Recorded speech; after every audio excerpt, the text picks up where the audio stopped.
अयोध्या, मथुरा, काशी तीनों उत्तर प्रदेश में। नरेंद्र मोदी, योगी आदित्यनाथ दोनों उत्तर प्रदेश में। बहुत सारी चुनौतियां थी। 22 जनवरी के आसपास तो किसी को नहीं लग रहा था कि उत्तर प्रदेश में कुछ बदलाव होगा, लेकिन हाँ, अंदर खाने कोई एक नेता था जो अपने लोगों को तैयार कर रहा था। राहुल गांधी और अखिलेश यादव के एक साथ होने के नाते और इनके एजेंडा और नैरेटिव के नाते संविधान बचाने का सवाल केंद्र में आ गया और अखिलेश यादव का पीडीए फॉर्मूला टिकट वितरण के रास्ते जमीन तक पहुंच गया। प्रोफेसर लक्ष्मण यादव काफी सक्रिय रहे इंडिया के तमाम मीटिंग्स में, इंडिया के पूरे चुनावी कैंपेन में। और ये चुनाव केवल पार्टीज ने नहीं लड़ा, एकेडमिशियंस ने लड़ा, सोशल एक्टिविस्ट ने लड़ा। उन्हीं एक लड़ाकों में से एक हैं प्रोफेसर लक्ष्मण यादव। तो प्रोफेसर लक्ष्मण यादव, सबसे पहला सवाल तो यही कि क्या बदल गया? तमाम लोग सोच रहे थे 70, 75, 80 सीट तक भाजपा ला सकती है। क्या बदल गया उत्तर प्रदेश में एकदम से इतना बड़ा नुकसान? बहुत शुक्रिया और आपके तमाम साथियों का भी। असल में ये बात बिल्कुल ठीक है। अगर आपने पंकज दा के उस कथन से शुरू किया है तो वोटरलिव साबित हुआ। उत्तर प्रदेश एक ऐसा राज्य जो लंबे समय से संविधान, सामाजिक न्याय और इस तरह के मूल्यों को लेकर के बहुत सजग रहा है। वो मंडल आंदोलन का भी एक केंद्र रहा है, इसलिए जिम्मेदारी उस पर ज़्यादा थी और उससे चुनौतियां बहुत ज़्यादा थीं उत्तर प्रदेश में। अयोध्या, मथुरा, काशी तीनों उत्तर प्रदेश में। नरेंद्र मोदी, योगी आदित्यनाथ दोनों उत्तर प्रदेश में। बहुत सारी चुनौतियां थीं। उन चुनौतियों के बीच में अगर कुछ बदल गया, वो बदलाव 22 जनवरी के पहले से उस बदलाव की तैयारी हो रही थी। मैं भी उस बदलाव की तैयारी में शामिल अपने को मान रहा था और 22 जनवरी के आसपास तक दिख नहीं रहा था वो बदलाव। एक पार्टी उसने अंदर से तैयारी कर रखी थी, अपने बूथ को मजबूत किया था, अपनी विचारधारा को मजबूत किया था। और मैं ये साफ तौर पर कहना चाहता हूँ कि ये पूरा उत्तर प्रदेश का संघर्ष वैचारिक संघर्ष था। एक तरफ अयोध्या, मथुरा, काशी होते हुए सांप्रदायिकता की राजनीति खड़ी थी, तो उसके दूसरी तरफ संविधान और सामाजिक न्याय की राजनीति खड़ी थी। और अच्छा ये हुआ कि संविधान और सामाजिक न्याय की राजनीति जीतती है। 22 जनवरी के आसपास तो किसी को नहीं लग रहा था कि उत्तर प्रदेश में कुछ बदलाव होगा। ऐसा लग रहा था कि एक तरफा सब कुछ होगा, लेकिन हाँ, अंदर खाने कोई एक नेता था जो अपने लोगों को तैयार कर रहा था और वो अपने लोगों को कह रहा था कि संविधान बचाना होगा, सामाजिक न्याय बचाना होगा, पीडीए को एनडीए के हराने के लिए तैयार करना होगा। तो ये जो पीडीए था, पिछड़ा, दलित और अल्पसंख्यक, इसने उस तैयारी में संविधान बचाने की लड़ाई में सबसे केंद्रीय भूमिका निभाई और इस सबकी भागीदारी ने, सामाजिक न्याय के सवाल ने, संविधान के सवाल ने सांप्रदायिकता की राजनीति को पूरी तरह से ध्वस्त कर दिया और उस पर एक झंडा गाड़ दिया अयोध्या की जीत का। आपने सर कहा कि एक नेता तैयार कर रहा था अपने लोगों को, अपने कार्यकर्ताओं को संविधान बचाने की लड़ाई के लिए।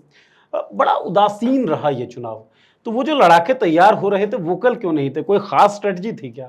निश्चित रूप से ये पूरा चुनाव जनता का चुनाव था और जनता बहुत खामोश थी। पूरा चुनाव ही खामोश था, लेकिन अचानक इस तरह के परिणाम आते नहीं। इसलिए मैंने कहा कि वो तैयारी जो थी वो बूथ को मजबूत करने की थी, वो अपने कार्यकर्ताओं को मजबूत करने की थी।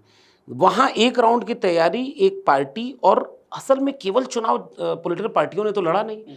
इसके पहले हम लोग जैसे लोग, बहुत सारे लोग उत्तर प्रदेश में भी, बहुत सारे लोग, कोई सामाजिक कार्यकर्ता है, कोई बुद्धिजीवी है, कोई पत्रकार है, कोई अलग अलग तरह के लोग हैं, सामाजिक न्याय को लेकर, संविधान को लेकर, मंडल बनाम कमंडल की राजनीति को लेकर लगातार काम कर रहे थे।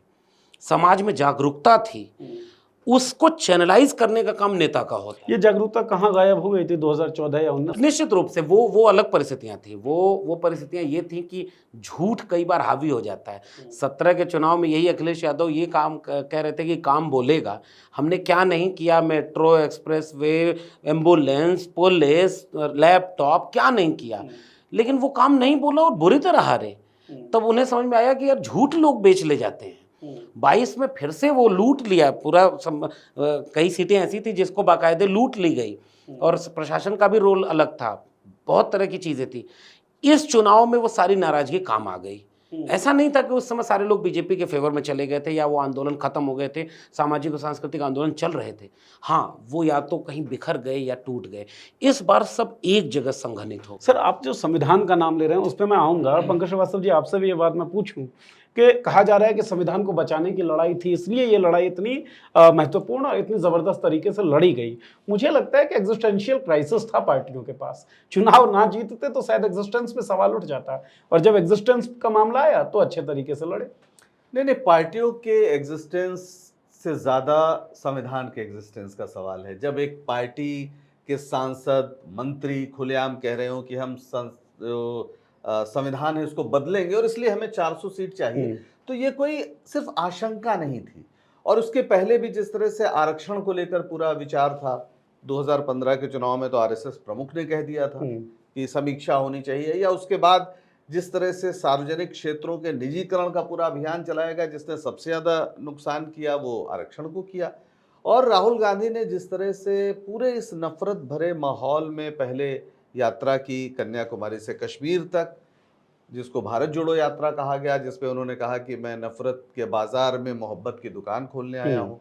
उसके बाद फिर उन्होंने न्याय यात्रा की, और उस न्याय यात्रा में जो एक बहुत बड़ा रेडिकल शिफ्ट मैं कांग्रेस की पॉलिटिक्स में देखता हूं, जिसमें उन्होंने यहाँ तक कह दिया कि जितनी आबादी उतना हक, यानी एक ऐसी बात जो मेरी नज़र में तो शायद आज़ादी के आंदोलन का एक अनफिनिश्ड एजेंडा है। जो संविधान बना जिसके मूल और इसकी भावना में ये बात थी, लेकिन वो लागू नहीं हो पाया।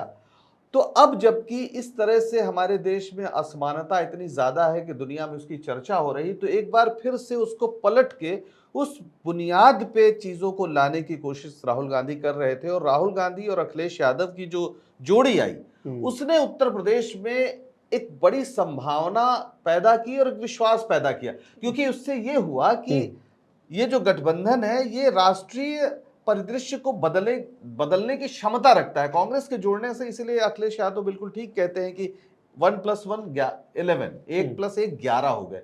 और दूसरी बात मैं ये भी कहना चाहता हूं कि देखिए, उत्तर प्रदेश गंगा यमुना का मैदान है।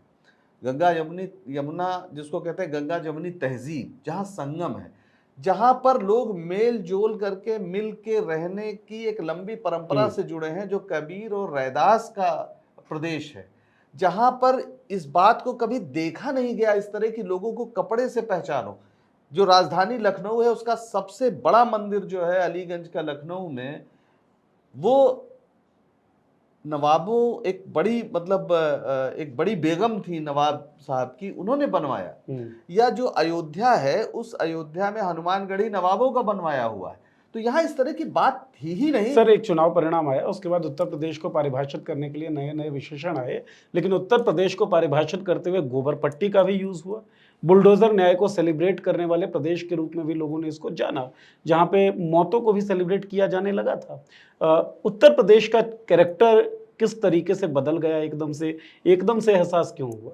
नहीं, एकदम से एहसास नहीं है। मैं तो ये मानता हूँ कि वो पहले भी था, लेकिन वो या तो थोड़ा अलग अलग था। जैसे नाराज खेमा एक जगह नहीं था, और इंडिया गठबंधन के होने के नाते, राहुल गांधी और अखिलेश यादव के एक साथ होने के नाते, और इनके एजेंडा और नैरेटिव के नाते संविधान बचाने का सवाल केंद्र में आ गया, सामाजिक न्याय का सवाल केंद्र में आ गया, और अखिलेश यादव का पीडीए फॉर्मूला टिकट वितरण के रास्ते जमीन तक पहुंच गया कि वो केवल एक जाति और एक धर्म की पार्टी, वो जो यादवों की पार्टी कहते थे, अब वो टैग कम से कम हटाने मतलब नहीं, पहले भी वो ऐसा हटाते थे, लेकिन इस बार उन्होंने कहा कि नहीं, जब सवाल बड़ा है तो त्याग बड़ा होगा।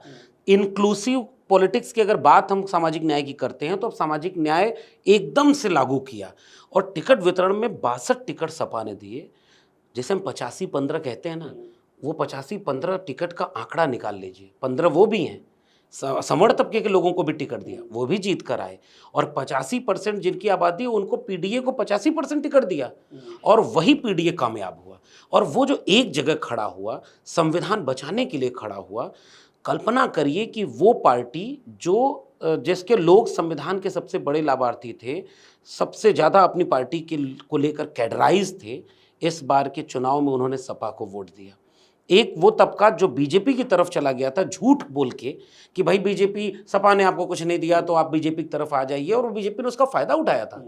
वो सब लोग ये देख लिए कि 10 साल की केंद्र की मोदी सरकार हो या 7 साल की योगी सरकार हो, उन्होंने अंततः उन जातियों और तबकों को कुछ नहीं दिया अपमान और हकमारी के सिवा। तो जब ये एजेंडा केंद्र में आ गया, एक नेता लड़ता हुआ सामने आ गया अखिलेश यादव के रूप में, राहुल गांधी और अखिलेश यादव की एक अच्छी ट्यूनिंग बन गई